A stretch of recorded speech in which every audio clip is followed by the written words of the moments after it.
Olá pessoal, boa tarde. É com alegria que eu volto aqui para tratar desse tema que ainda está repercutindo muito fortemente em nós, em todo o planeta aí, que é o tema da pandemia e os efeitos que ela causa nas pessoas e principalmente o assunto da depressão e da ansiedade. Vocês vão ver que eu trouxe alguns dados mais recentes, mais atualizados do tema e venho propor aqui um bate-papo entre nós aqui para mostrar como que a ciência e como que a doutrina espírita podem nos ajudar a vencer essas dificuldades, esse momento desafiante que nós estamos passando aqui no Brasil e no mundo, tá certo?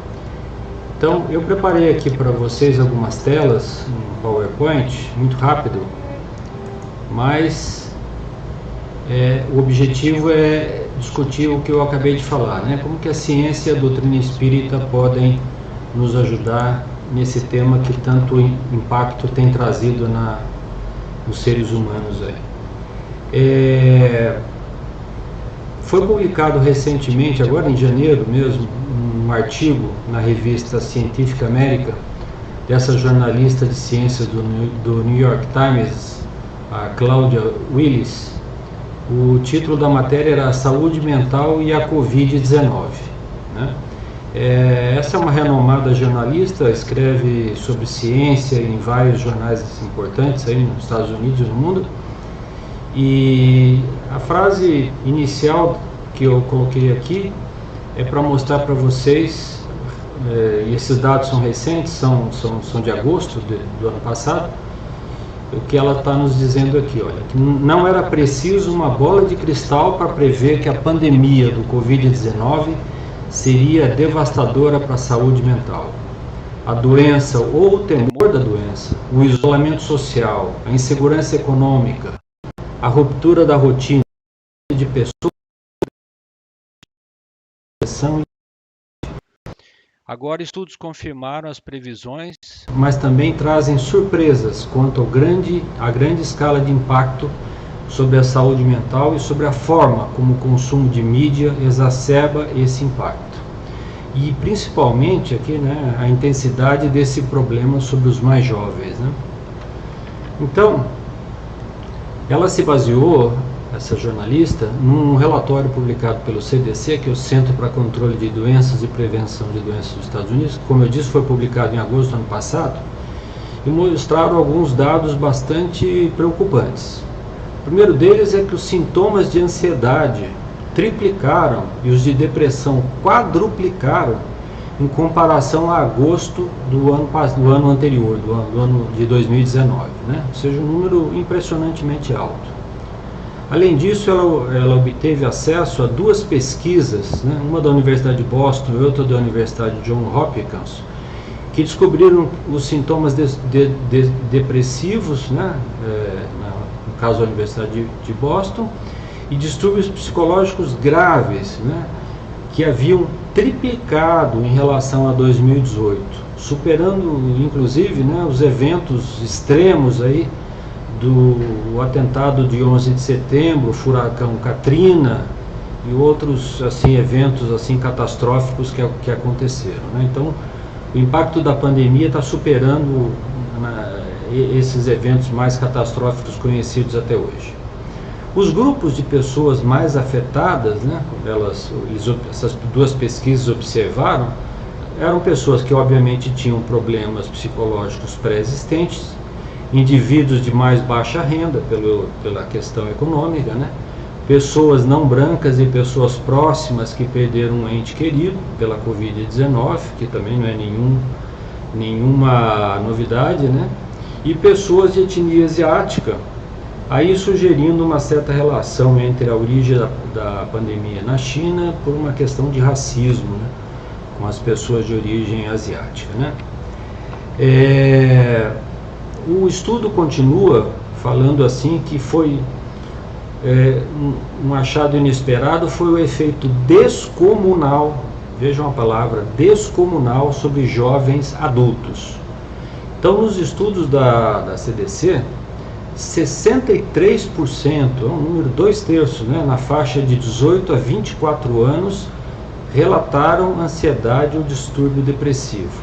Então, o que parecia ser antilógico, porque normalmente a Covid mata mais as pessoas de mais idade, mas o efeito depressivo está mais impactante nas pessoas mais jovens. Para ter uma ideia, 25% contaram usar mais drogas e álcool para lidar com estresse, e outros 25% disseram ter seriamente considerado o suicídio 30 dias antes da pesquisa. Um outro estudo, né, envolvendo 6.500 pessoas, mostrou um grande fator de ansiedade pela maior cobertura da mídia e informações conflitantes ou falsas, as famosas fake news, né? Isso também é uma coisa assim, chama atenção, mas é que nos eventos anteriores as pessoas estavam juntas, né? E agora existe um isolamento, então as pessoas estão consumindo mídia porque não tem com quem conversar, e quanto mais que elas consomem a mídia, né, e não dizendo que a mídia está certa ou está errada, simplesmente é o consumo exagerado da mídia, né, e mais aumenta a ansiedade e mais elas buscam então informações na mídia para saber o que está acontecendo na cidade delas, no estado, no país, enfim, em todo lugar, né. Então, esses são dados científicos, né, trazidos por essa jornalista e publicado, como eu disse, agora em janeiro desse ano. Quais sugestões que eles apresentam para lidar com esses efeitos mentais nesses tempos desafiadores, né?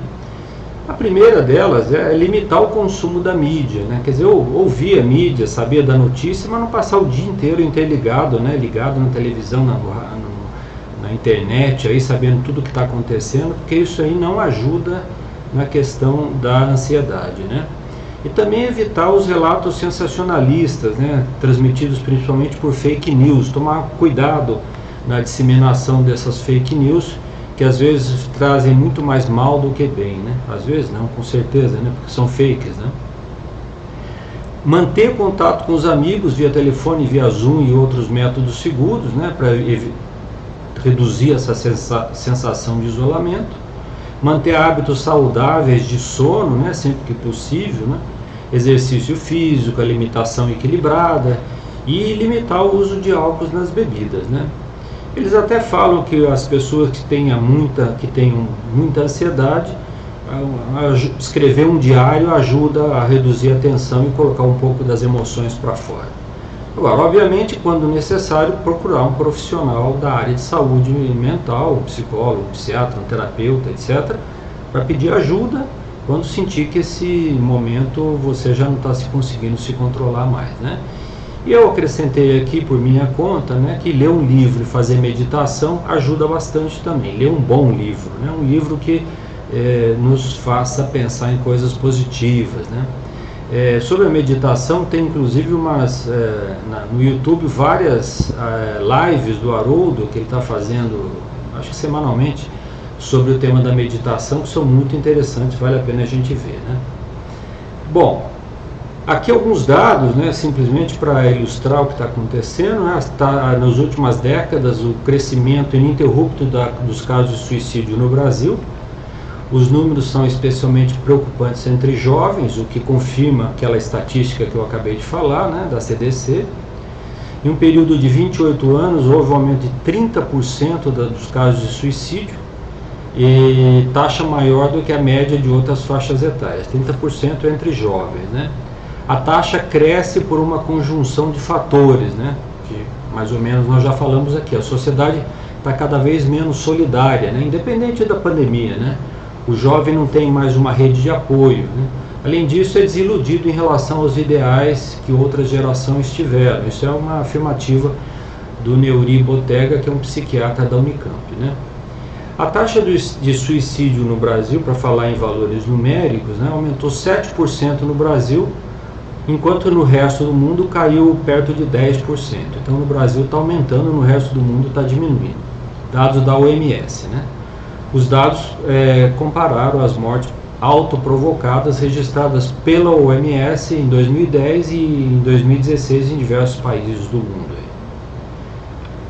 No Brasil, em 2016, que é o último ano que a OMS contabilizou, a taxa era 6 suicídios para cada 100 mil habitantes. Só que nos demais países, como eu já falei, 5,7, portanto a nossa taxa é maior ainda. Tem países que têm taxa maior, né? O Brasil está numa lista, acho que em 8º lugar, se não me engano, né? Para terem uma ideia do impacto disso, uma pessoa comete suicídio a cada 4 segundos.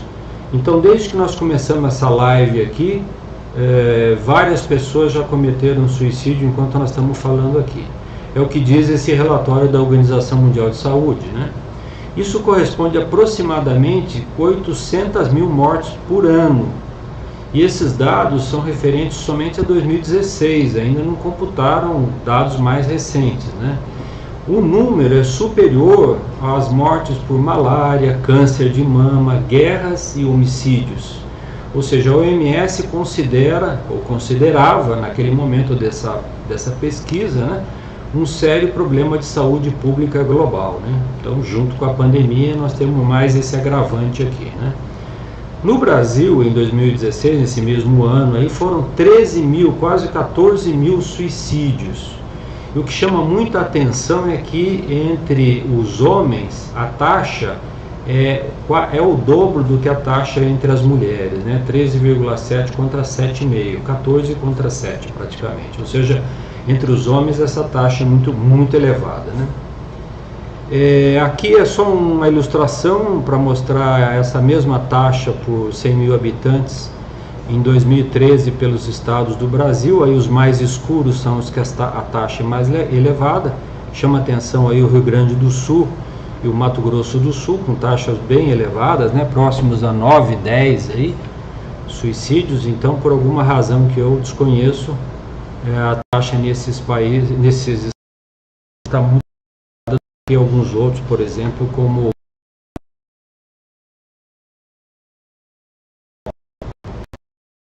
que a doutrina espírita, publicada por Allan Kardec, pode ajudar, né? Nós já ouvimos algumas sugestões da ciência e vamos ouvir um pouco agora sobre a doutrina espírita, né? A doutrina espírita, ela observa o seguinte, que a depressão e a ansiedade, que muitas vezes levam ao suicídio, são sintomas claros da falta de propósito na vida, né? Principalmente entre os mais jovens e principalmente por acreditar que não existe vida após a morte, né? Então, a doutrina espírita, codificada por Allan Kardec, lá começou o Livro dos Espíritos, né, em 1857, que é o Consolador prometido por Jesus, valoriza a vida, né, e traz uma mensagem muito importante, né, que a morte não existe, né, ou seja, com a morte do corpo físico, o espírito ou a alma, se vocês quiserem chamar assim, que é eterno, continuará a viver, né?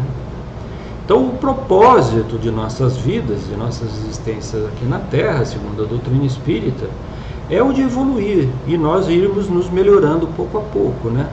O nosso espírito, que é eterno, vai através de muitas existências, né? Reencarnando várias vezes, até que atinja um dia a perfeição, né? Mas para isso são necessárias muitas dessas experiências reencarnatórias, porque nós vamos aí nos melhorando pouco a pouco, né?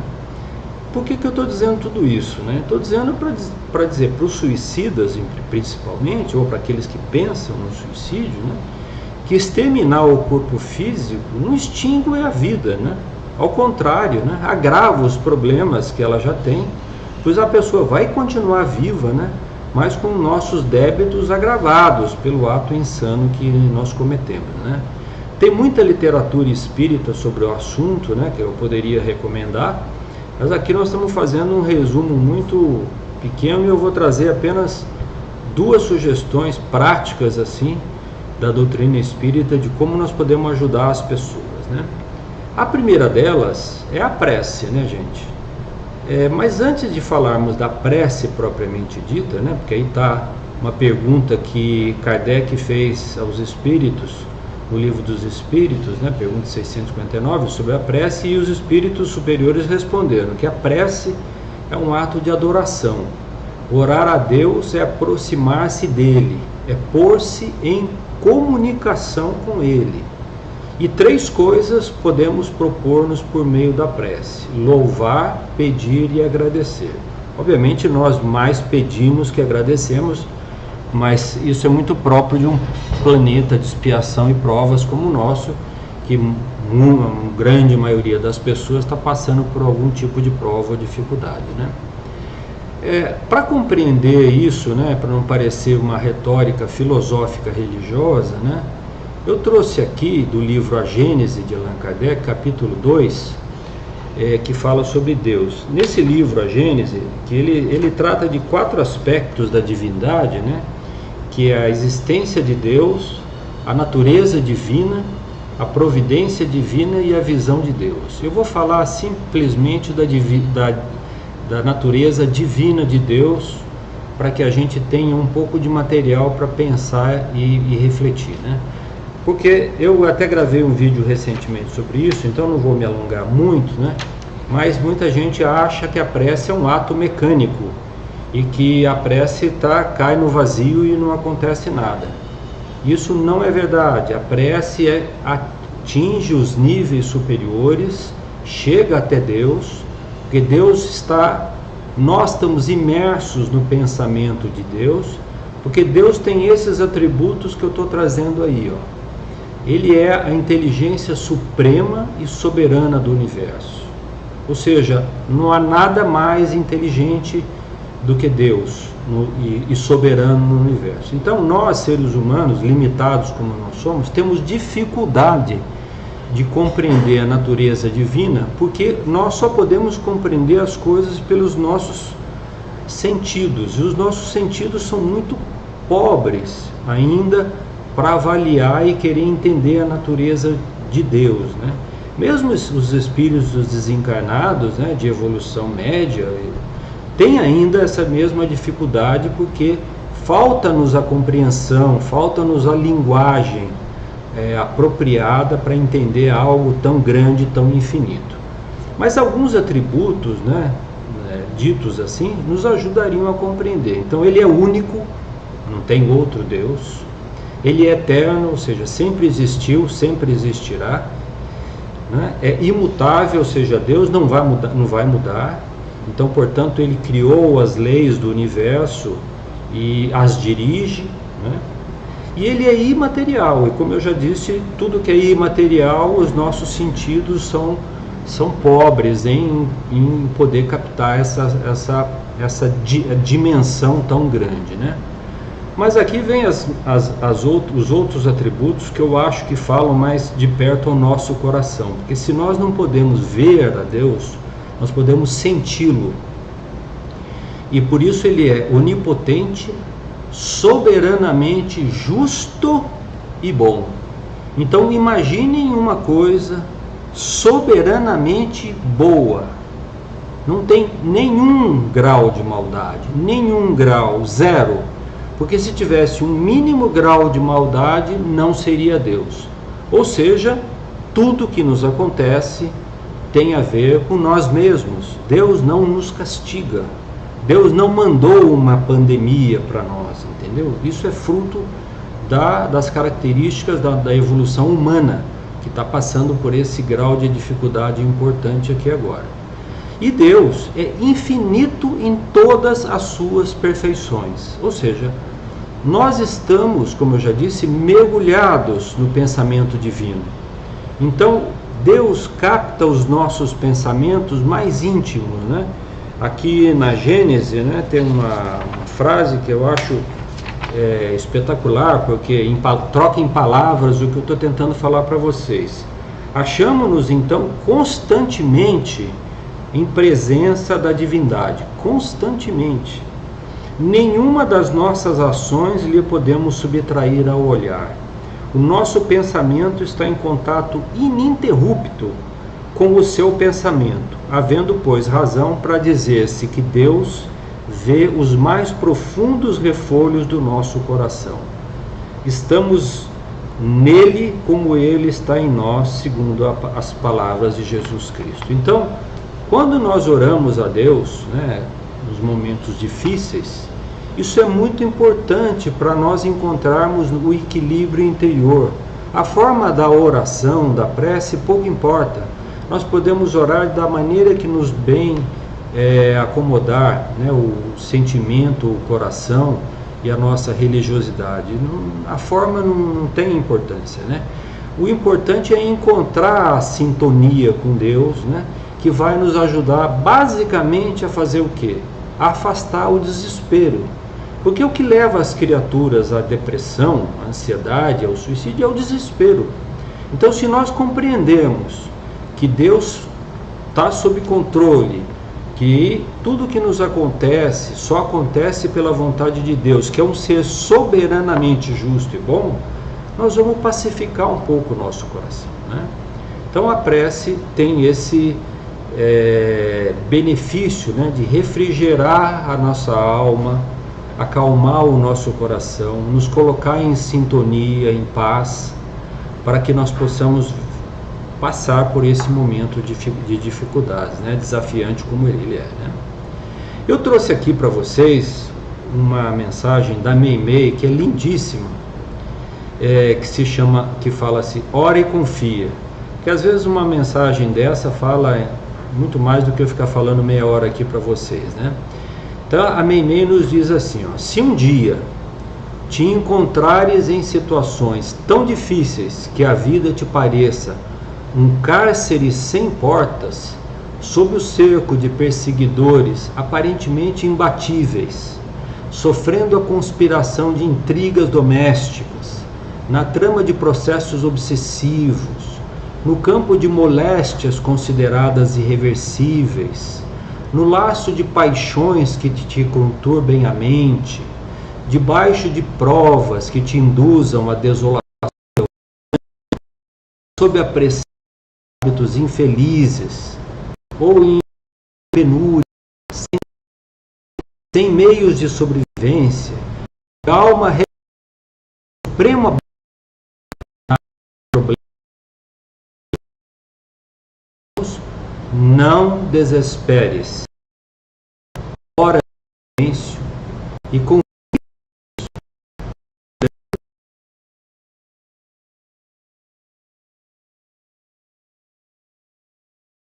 é por isso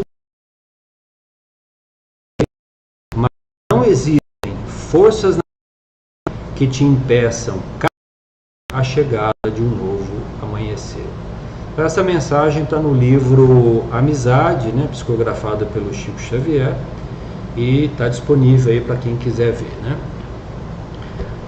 A segunda sugestão que a doutrina espírita nos traz sobre esse tema é o trabalho no campo do bem. Obviamente do bem ao próximo, né? Então, mais uma vez, eu também fui buscar uma ajuda, né, do Emmanuel, através do Chico Xavier, uma mensagem que eu peguei alguns trechos dela aqui só para ilustrar o nosso bate-papo, que se chama Prevenção contra o Suicídio, né? Então o Emmanuel nos fala o seguinte: medita no amor e na necessidade daqueles corações que te usufruem a convivência, ou seja, pais, mães, irmãos, amigos, né? Parentes, namorada, noivo, esposa, esposo, todos aqueles que usufruem da nossa convivência. Ainda que não lhes conheça de todo o afeto que te consagram, e embora a impossibilidade em que te reconheças para medir quanto vales para cada um deles, é razoável ponderares quantas lesões de ordem mental lhes causaria com a violência praticada contra ti mesmo. Ou seja, se você cometer um suicídio, vai causar lesões de ordem moral nos teus pais, na tua mãe, nos teus parentes, nos teus avós, em todos aqueles que estão no teu círculo familiar, né? Então não é só a você que você está fazendo mal, mas também aqueles que te amam, né? Se a ideia perniciosa continua a torturar-te, nos diz o Emmanuel, né? Mesmo que te sintas doente, refugia-te no trabalho possível, trabalho no bem, né? Em que te mostres útil aos que te cercam. Visita um hospital onde consigas avaliar as vantagens de que dispões, em confronto com um grande número de companheiros portadores de moléstias irreversíveis. Então nós vamos encontrar lá no hospital pessoas rezando para viverem, para sararem de suas doenças, dos seus problemas, né? E isso vai servir de confronto para quanto a nossa vida ainda é boa comparada com a deles, né? O Emmanuel continua, né?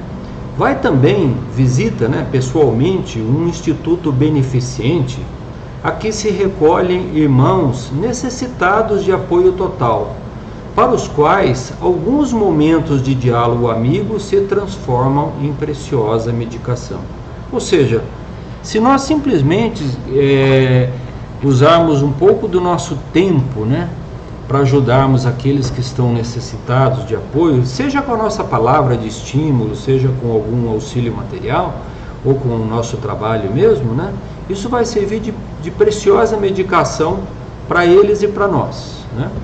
Lembra-te também de alguém que saibas em penúria e busca avistar-te com esse alguém, procurando aliviar-lhe a carga de aflição. É o que acabamos de falar, né? Vamos ajudar. Tem pessoas que não têm o que comer, não têm o que vestir, não tem nem aonde morar, né? Eu conheço muitas casas que não tem nada, não tem banheiro, não tem água tratada direito, não tem água sanitária, enfim, situações muito precárias na vida, né? Comparece também, diz o Emmanuel, né, espontaneamente aos contatos com amigos reeducandos que se encontrem internados em presídios do teu conhecimento, de maneira a prestar esse ou aquele pequenino favor. Não desprezes a leitura de alguma página esclarecedora capaz de renovar-te os pensamentos. É o que eu falei lá atrás, a leitura de um livro. Tem tantos livros interessantes da doutrina espírita, né? Livros que nos ajudam a pensar, acalmar, serenar o coração, né? Tem muitos mesmo, né? Pode ser visto aí pela internet facilmente, né? E ele conclui dizendo assim: entrega-te ao serviço do bem ao próximo, qualquer que seja, e faze empenho em esquecer-te, porque a voluntária destruição de tuas possibilidades físicas não só representa um ato de desconsideração para com as bênçãos que te enriquece a vida, como também será o teu recolhimento compulsório na intimidade de ti mesmo, na qual por tempo indefinível, ou seja, indeterminado, permanecerás no envolvimento de tuas próprias perturbações, né? Então, quando nós cometemos um ato de extrema rebeldia contra Deus no final, né, que nos deu a vida, que nos deu todas essas possibilidades que temos hoje, nós seremos compungidos a arcar com essas consequências, né? Então, também tem várias literaturas aí que a gente pode sugerir, né? Mas é muito importante pensarmos muito bem. Então tem esse livro aí, olha, chamado Pronto Socorro, que eu recomendo a leitura. É um dos livros que eu recomendo a leitura, né? Onde essa mensagem foi retirada, que pode ajudar muitas pessoas nessa situação difícil. Por fim, né, como um grande resumo desse nosso bate-papo aqui, muito singelo, sem nenhuma pretensão, qual é o resumo, né, das recomendações que a ciência e a doutrina espírita podem nos ajudar nesse momento, né? Então a gente lembra que a doutrina espírita tem 3 aspectos, né? Ela é ciência, filosofia e religião ao mesmo tempo. Portanto, ela sempre andará de mãos dadas com a ciência, que vai pouco a pouco revelando os segredos do universo, né? A ciência e a religião, então, andam lado a lado, né? No caso da doutrina espírita, né? Para ajudar os nossos irmãos em depressão, ansiedade, pensando em suicídio, nós temos que, antes de tudo, né, estar junto dessas pessoas, né? Conversar com eles, ouvi-los, fazer o acolhimento dessas pessoas, seja na nossa casa, no nosso trabalho, ou na nossa entidade religiosa que nos acolhe, né? Ajudar com o que temos de melhor, o nosso carinho, o nosso amor, o nosso afeto, a nossa compreensão, né? Só de ouvir essas pessoas e elas poderem desabafar, muitas vezes já é meio caminho andado, né? Entendendo sempre que são amigos em dificuldades e que nos cabe amar e ajudar com respeito e consideração, porque nada impede que nós mesmos estejamos nessa situação de um momento para o outro, né? Então, obviamente, nós vamos ajudá-los a que orem a Deus, sugerir que algo façam de trabalho do bem, né, ao próximo, além de todas essas recomendações já faladas aqui por parte da ciência e da medicina mental, para que essas pessoas se fortaleçam e possam superar esse momento difícil e desafiante que nós estamos vivendo, né? Tem sempre um lado otimista que tudo nessa vida passa, né? Essa pandemia também vai passar, né? A vacina já está chegando, aos poucos as pessoas estão sendo vacinadas, os grupos de risco, e logo, logo, se Deus permitir, passará rapidamente, né? Vamos dar a nossa contribuição, então, a esses nossos irmãos, e esse meu vídeo aqui é uma singela tentativa de contribuir nessa discussão e na proposta de algumas soluções. Que Jesus nos abençoe. Um beijo no coração de todos. Fiquem com Deus.